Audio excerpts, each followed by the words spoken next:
Imaginez, vous regardez une vidéo qui montre une scène émouvante, quelque chose qui touche profondément votre cœur. Soudain, le doute surgit, cette situation d'extrême pauvreté est-elle réelle? Cette femme, aux yeux pleins d'espoir et de désespoir, a-t-elle vraiment besoin d'aide? Ou s'agira-t-il simplement d'un acte de plus pour déplacer les gens et obtenir des dons? La vérité est que lorsque nous sommes confrontés à des histoires comme celle-ci, notre premier réflexe est d'y croire. Après tout, qui aurait le courage de prétendre avoir un si grand besoin? Mais la réalité n'est pas toujours ce qu'elle paraît. Souvent, derrière les images qui nous émeuvent, se cache un cruel jeu d'exploitation. Les personnes en situation de vulnérabilité sont utilisées comme des pions dans un système qui ne profite qu'à quelques-uns, tandis que la misère reste intacte. Et que se passe-t-il lorsque nous découvrons que nous avons été trompés? La déception est immense. Nous avons perdu confiance non seulement dans cette situation spécifique, mais aussi dans tout appel à la solidarité. Nous commençons à remettre en question chaque demande d'aide, chaque histoire de souffrance. Et c'est précisément là que le vrai problème s'aggrave, ceux qui en ont réellement besoin finissent par payer le prix de la méfiance générée par ceux qui ont abusé de la bonne foi des autres. Maintenant, pensez aux traders qui, sans le savoir, se retrouvent impliqués dans ce cycle. Si un commerçant refuse d'aider quelqu'un qui meurt de faim, de peur d'être trompé, il ne se contente pas de lui refuser une assiette de nourriture. Cela renforce un système où règne l'inhumanité. Et si, à l'inverse, il est quelqu'un qui ment, il alimente un schéma qui profite de la douleur des autres. Dans les deux cas, l'éthique est bafouée et la société dans son ensemble y perd. Mais il n'est pas nécessaire qu'il en soit ainsi. Il existe une issue, l'action consciente. Lorsque nous voyons une femme demander de l'aide dans la rue, nous ne devrions pas nous détourner.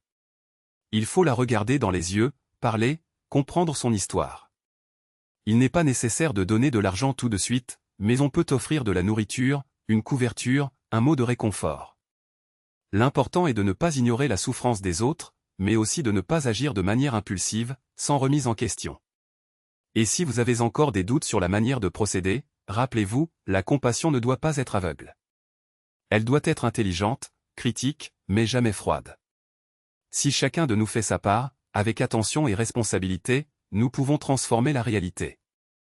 Nous pouvons garantir que l'aide parvienne à ceux qui en ont réellement besoin, sans alimenter des systèmes d'exploitation. Pensez au nombre de fois où vous avez été ému par une triste histoire sur Internet. Combien de fois avez-vous partagé une vidéo, aimé une publication ou même fait un don? Maintenant, demandez-vous, est-ce que cela a vraiment fait une différence? Ou avez-vous involontairement fini par soutenir quelque chose qui ne méritait pas votre soutien? Le changement commence lorsque nous cessons d'agir automatiquement. Quand nous mettons de côté la précipitation et la complaisance de voir réellement l'autre. Quand on comprend que la solidarité n'est pas un geste isolé, mais un engagement pour la justice. Et quand on se rend compte que derrière chaque histoire de souffrance, il y a une personne réelle, avec un nom, un visage et une dignité. Ne fermez pas les yeux sur la douleur des autres. Mais ne vous laissez pas non plus tromper facilement. Soyez critique, soyez humain. Et surtout, faites partie de la solution. Car, en fin de compte, la différence entre aider et être complice réside dans la manière dont nous choisissons d'agir. Et ce choix nous appartient toujours. Parce que l'indifférence n'est pas seulement un silence, c'est une phrase.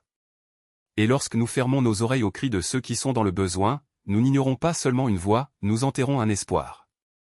Ne vous laissez pas berner par l'illusion selon laquelle la pauvreté est un problème lointain qui ne nous concerne pas.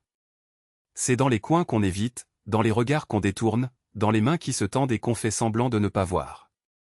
Chaque pièce refusée, chaque geste de compassion reporté est une brique de plus dans le mur qui sépare l'humanité d'elle-même. Et ce mur, une fois érigé, ne choisit pas qui le démolira, il retombe sur nous tous. N'attendez pas que le monde change tout seul. Ne croyez pas que la gentillesse soit un luxe réservé à quelques-uns. C'est un choix quotidien, un acte de rébellion contre la cruauté, un cri selon lequel il y a encore de la place pour la lumière là où seules les ténèbres peuvent être vues. Lorsque vous tendez la main, vous ne faites pas que donner, vous dites à quelqu'un d'autre, vous n'êtes pas seul. Votre douleur compte.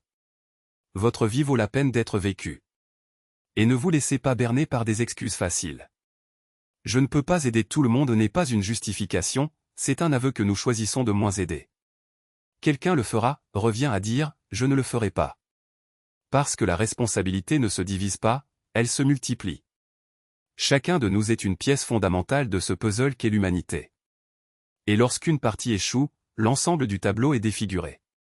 N'attendez pas un miracle. Soyez-vous le miracle. N'attendez pas un héros.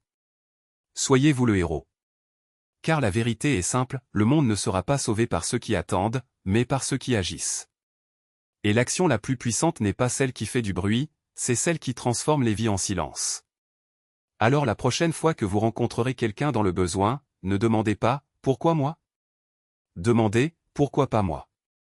Car en fin de compte, ce ne sont pas les grandes fortunes qui changent le monde, ce sont les petits gestes. Ce ne sont pas des discours enflammés qui sauvent des vies, ce sont des mains tendues. Et ce n'est pas la célébrité qui fait de quelqu'un un meilleur être humain, c'est le courage d'être bon quand personne ne nous regarde. Choisissez de faire partie de la solution. Choisissez d'être la différence. Parce qu'au fond, la seule chose qui sépare un monde meilleur d'un monde indifférent est la décision de ceux qui sont prêts à se battre pour cela. Et cette décision, mon ami, commence maintenant avec vous.